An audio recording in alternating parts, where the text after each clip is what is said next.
Halo teman-teman semuanya, kembali lagi bersama channel Integral Education di sini. Hari ini kita akan bahas SKD CPNS 2024 untuk teman-teman pejuang CPNS tahun ini, guys ya. Hari ini kita akan bahas TIU atau Tes Intelijensi Umum bagian numerikal. Oke, ini yang paling sering menjadi musuh teman-teman semuanya ya. Tapi jangan dijadikan musuh, dijadikan teman aja karena matematika itu mudah dan menyenangkan. Iya, menyenangkan sekali kok. Oke ya, kita punya 4 nomor di sini guys. 1, 2, 3, 4. Ya, ini tentang perbandingan, tentang pecahan, persen sama operasi hitung ya. Jadi buat teman-teman, buat yang baru datang ke channel ini silahkan tekan tombol like, comment, share dan subscribe. Share juga video ini ke teman-teman yang lain sesama pejuang CPNS 2024. Ayo kita langsung bahas aja mulai dari nomor 1 nih teman-teman ya. Ya, jadi nomor 1, sebuah pekerjaan dapat diselesaikan oleh 10 orang pekerja dalam waktu 8 hari. Oke, kita tulis. Jadi kita bikin diagramnya dulu nih supaya gampang mengamatinya ya. Jadi 10 orang itu selesai dalam 8 hari. Oke. Terus banyak pekerja yang harus ditambahkan agar pekerjaan dapat selesai dalam 5 hari. Oke. Jadi kita pengen selesainya itu 5 hari nih ya. Maka orangnya ini ditambahkan berapa orang? Awas, hati-hati di sini. Yang ditanyakan adalah banyak pekerja ditambahkan ya, hati-hati loh. Berarti kita cari dulu berapa orang gitu. Kita butuh berapa orang nih. Baru nanti ini selisihnya berapa gitu kan? Kan kita udah punya 10 orang tuh. Nah, di sini nih berapa orang, maka nanti banyak pekerja tambahannya adalah selisihnya. Paham ya? Nah, sekarang cara nyarinya gimana? Kalau kita lihat, ini perbandingannya senilai atau berbalik nilai, teman-teman. Ya, kalau perbandingan senilai tahu ya. Kalau perbandingan senilai itu berarti nanti dua-duanya nambah. Contohnya apa? Bensin ya. 1 liter bensin bisa untuk naik motor 10 km. Misal ya, misal. Aku nggak tahu sih tepatnya berapa kilometer, guys. Nah, berarti kalau 2 liter bensin kan berarti kilometernya bisa nambah ya. Jarak yang ditempuh bisa nambah. Itu namanya perbandingan senilai. Nah, sekarang kalau berbalik nilai kita lihat. Kalau kita pengen pekerjaannya selesai cepat, ya kan? Berarti kan harinya berkurang, betul nggak? Berkurang, gitu ya. Berarti orang yang dibutuhkan makin banyak kan? Masuk akal ya. Kalau kita pengen lebih cepat selesainya, alias harinya berkurang, berarti orangnya yang dibutuhkan itu bertambah, betul ya? Maka konsep seperti ini yang kita kenal sebagai perbandingan berapa? Berbalik nilai. Bukan perbandingan senilai ya. Jadi cara ngerjain perbandingan berbalik nilai gimana? Ya berarti salah satu harus ada yang dibalik, entah orangnya atau harinya. Aku pengennya orangnya aja deh, coba ya. Misalkan ini X orang. Nah, kita misalkan dulu pakai variabel gitu ya. Nah, caranya adalah 10 per X gitu kan, sama dengan 8/5 itu kalau yang senilai. Kalau berbalik nilai, maka salah satu dibalik kayak tadi aku bilang. Misalkan orang yang dibalik, maka ini bukan 10 per X, tapi X per 10. Nah gitu teman-teman. Sama dengan yang sebelah kanan tetap 8/5. Oke, paham ya? Jadi gitu caranya. Udah, kita kan mau nyari X-nya nih. Berarti 10 ini tinggal kita pindah ruas ke sana atau dikalikan 10. Jadi 8/5 dikalikan dengan 10. Oke, jadi X-nya sama dengan 5-nya kita bagi dengan 10, ketemunya 2. 8 kali 2 itu 16. Jadi butuh 16 orang nih guys.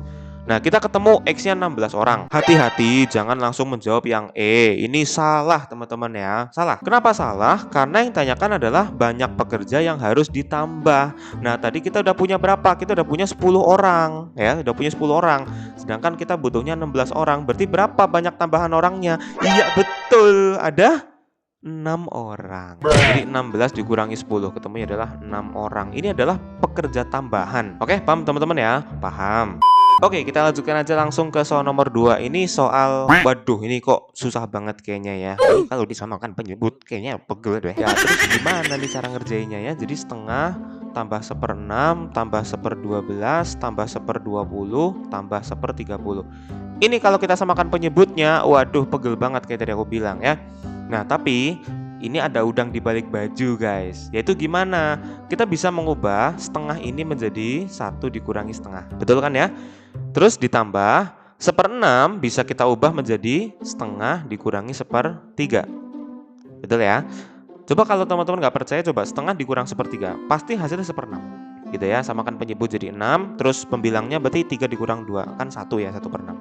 Oke, 1/12 bisa diubah jadi 1/3 ya. dikurangin 1/4 gitu. Tuh, ternyata identik nih teman-teman ya. Terus ditambah 1/20 itu adalah 1/4 dikurang 1/5. Terus 1/30 itu adalah 1/5 dikurang 1/6. Ya, kalau teman-teman nggak percaya coba nanti dikonfirmasi aja. Kalau 1/12, 1/3 dikurang 1/4 ya. Penyebutnya itu 12 tadi ya. Pembilangnya berarti 4 dikurang 3 1. Ini pun sama. Terus 5 dan 6 KPK-nya 30, 6 dikurang 5 itu 1. Jadi 1/30 ya. Jadi masing-masing suku ini bisa diubah menjadi bentuk pengurangan seperti ini ternyata ya. Terus apa yang terjadi kalau kita lihat di sini? Ini min setengah tambah setengah kan habis. Min 1/3 tambah 1/3 habis. Min 1/4 tambah 1/4 habis. Min 1/5 tambah 1/5 habis. Berarti tinggal apa? Tinggal yang depan sama yang belakang doang ternyata. Jadi 1 dikurangin 1/6 doang. Ya udah kan tinggal disamakan penyebut. Penyebutnya berapa? 6. Kalau 1 dibikin penyebut 6, 1 itu adalah 6/6 ya. Terus kemudian ini 1/6 ya berarti 1 ya. 6 dikurang 1 itu 5 ya. Jadi jawabannya adalah 5/6. Jadi kayak gini teman-teman. Kalau kita samakan penyebut bisa, tapi siapa yang mau kayak gitu? Itu kan susah banget ya. Ini angkanya banyak, KPK-nya berapa guys? Susah pokoknya. Nah, prinsip yang seperti ini kita kenal sebagai yang namanya itu deret teleskopik. Ya, deret teleskopik yaitu adalah deret yang nanti kedepannya akan saling menghilangkan seperti ini ya.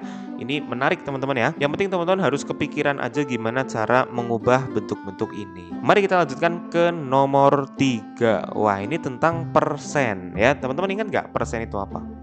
Ya, persen itu artinya adalah per 100 ya. Sebenarnya setelah persen ada namanya per mil, tapi jarang. Kalau per mil itu per 1000 ya. Nah, sekarang kita lihat 8% dari 500 katanya sama dengan X persen dari 200. Oke, caranya gimana? Ya kita cari dulu 8% dari 500 itu berapa ya. Berarti kita cari 8% dari 500. Nah, caranya tinggal dikalikan aja. Jadi 8%, ingat persen artinya per 100. 8/100 dikali dengan 500 gitu ya. Hasilnya berapa? Coba kita lihat. Ini 100-nya bisa dibagi dulu gitu ya. 8 kali 5 itu 40. Nah, ketemu. Jadi 8% dari 500 itu adalah 40. Nah, sekarang katanya si 8% dari 500 ini berapa? 40 kan? 40 itu katanya sama dengan X persen dari 200. Nah, berarti apa? X persen ya dari 200 itu sama dengan 40. Nah, udah berikutnya tinggal kita jabarin. Ini persen berarti X persen ya. X per 100. Dari 200 berarti dikali 200 sama dengan 40.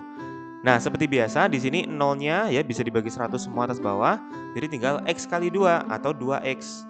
2X sama dengan 40. Berarti X-nya sama dengan 40 dibagi 2 ya. Bisa ya teman-teman memindahkan ini 2 ke sini jadi dibagi ya. Jadi 40 dibagi 2 ketemunya adalah 20. Oh, jadi nilai X-nya adalah 20 nih ya. Ya, jadi 8% dari 500 itu ternyata sama dengan 20% ya. Ini 20% dari 200. Ternyata kayak gitu guys. Ketemu nilai X-nya adalah 20. Oke, gampang teman-teman ya. Yang penting teman-teman ngerti konsep persen itu artinya per 100. Terus nanti ke bawah tinggal matematika aja kok. Oke? Oke. Wah, udah nggak kerasa ini langsung nomor 4 guys ya. Ini udah selesai nih pembahasannya habis ini ya. Kurang satu soal lagi. Hasil dari operasi, waduh ini dibacanya apa nih? Akar 3. Aduh, terus ini ada apa nih? Koma yang titik-titik ini maksudnya apa guys? Nah, yang bentuk ini ya, ini kita baca akar pangkat 3. Akar pangkat 3 itu apa? Akar pangkat 3 itu adalah bilangan yang kalau dikalikan 3 kali ketemunya adalah itu ya. Jadi kalau kita punya akar pangkat 3 dari 0,125. Nah, karena ini koma-komaan jadi aku males guys. Aku jadikan pecahan aja ya. Jadi akar pangkat 3 dari 125 per 1000. Oke, ngerti kan ya kalau ngubah koma jadi pecahan tinggal per 1000 itu ya. Karena ada 3 angka di belakang koma. Ya udah, tinggal kita cari akar pangkat 3 dari masing-masing pembilang dan penyebut. Oke, jadi akar pangkat 3 dari 125 ya. Akar pangkat 3 dari 125 per akar pangkat 3 dari 1000. Oke. Nah, dah, akar pangkat 3 dari 125 itu berapa? Kalau kita lihat ya, 5 dikali 5 dikali 5 itu kan 125. Betul ya? Jadi akar pangkat 3 dari 125 itu adalah 5. Oke, paham ya? Terus yang bawah 1000 di akar pangkat 3 ketemunya berapa? Nah, kalau kita lihat 10 kali 10 kali 10 itu kan hasilnya 1000. ya. Jadi akar pangkat 3 dari 1000 itu adalah 10. Nah, yang seperti ini harus dihafalkan ya. Jadi 5 kali 5 kali 5 itu 125. Kalau enggak teman-teman kalau sering latihan pasti nanti hafal sendiri. Oke? Nah, jadi bentuk yang ini akar pangkat 3 dari 0,125 itu hasilnya 5/10. Nah, kita simpan dulu ya. Ini 5/10 akar pangkat 3 dari 125. Terus berikutnya yang jadi masalah tuh ini nih. 0,77777. Nah, ini nih maksudnya gimana nih? Kalau titik-titik-titik tuh maksudnya terus sampai ke belakang nggak berhenti-berhenti guys ya. Nah, ini titik-titik-titik ya. Ini artinya 77777777777 terus nggak berhenti-berhenti. Nah, ini nilainya berapa? Nah, ini mau kita jadikan pecahan guys. Cara menjadikan pecahannya gimana? Caranya adalah dengan memisalkan bentuk ini sebagai A. Ya, bentuk ini sebagai A. Nanti kita tahu kenapa ini kita misalkan sebagai A ya. Terus kedua ruas kita kalikan 10 supaya jadi 10A, terus ini jadi 7 ya, 7,777 dan seterusnya. Ini sama dengan 10A, gitu ya. Nah, tujuannya apa? Tujuannya supaya bisa kita kurangkan. Ya, kalau kita kurangkan apa? Berarti ini bawah kurang atas pun boleh ya kalau kita nggak mau negatif. Jadi 10A dikurangi A itu 9A, terus 7,777 dikurangi 0,777 itu adalah 7. Ya, jadi komanya habis di sini guys. Nah, ini tujuan kita mengalikan dengan 10. Nah, jadi ketemu nilai A-nya adalah 9 kita bagi ke 7. Bisa ya? Jadi 7/9. Nah, jadi bentuk yang 0,777 ini ternyata 7/9 ya. Kalau teman-teman nggak percaya silahkan cek di kalkulator ya. Kalau 7 dibagi 9 pasti hasilnya nih 0,777 terus ke belakang nih nggak berhenti-berhenti ya. Ya udah, sekarang tinggal kita hitung ya. Jadi 0,125 akar pangkat 3 ini hasilnya adalah 5/10 ya. Jadi 5/10 dikali 4/9 terus ditambah 0,777 itu adalah 7/9 ya. Kita hitung 5/10 itu bagi 5 jadi 1/2 ya. Terus 2 bisa dibagi sama 4 jadi 2 ya. Jadi tinggal 2/9 aja. 2/9 ditambah 7/9. Nah, penyebutnya udah sama, berarti 2 tambah 7 itu 9. Nah, ternyata 9/9. Aduh, jawabannya adalah berapa? 1 guys ya. 1. Aduh, kita udah ngitung pusing-pusing ternyata jawabannya 1 guys ya. Ya itulah hidup ya, kadang gampang, kadang tidak sulit. Gampang kadang tidak sulit, sama aja ya. Ya ini gitu teman-teman ya. Yang penting teman-teman harus ngerti konsep aritmetika dasar seperti ini. Ini akar pangkat 3 ya, konsepnya seperti ini gitu ya. Ini pecahan berulang ya, konsepnya seperti ini gitu ya. Oke, berikutnya ini adalah latihan soal untuk teman-teman semuanya ya. Ini tentunya sesuai dengan materi yang sebelumnya ya. Ini ada koma berulang nih. Cara kerjanya hampir mirip ya atau serupa ya dengan yang nomor tadi. Ini hasilnya berapa? Silahkan diskusi di kolom komentar. Aku tunggu jawaban kalian. Oke, cukup sekian dulu video ini buat teman-teman semuanya pejuang CPNS 2024. Semoga bisa diterima di formasi yang teman-teman inginkan dan semoga aku bisa nusul kali ya. Jangan lupa follow Integra Education untuk mendapatkan informasi lainnya. Jangan lupa like, comment, share, dan subscribe karena like, comment, share, dan subscribe akan membuat channel ini menjadi lebih berkembang dan bermanfaat lagi buat teman-teman semuanya. Sampai jumpa di video selanjutnya. See you and goodbye. Dadah.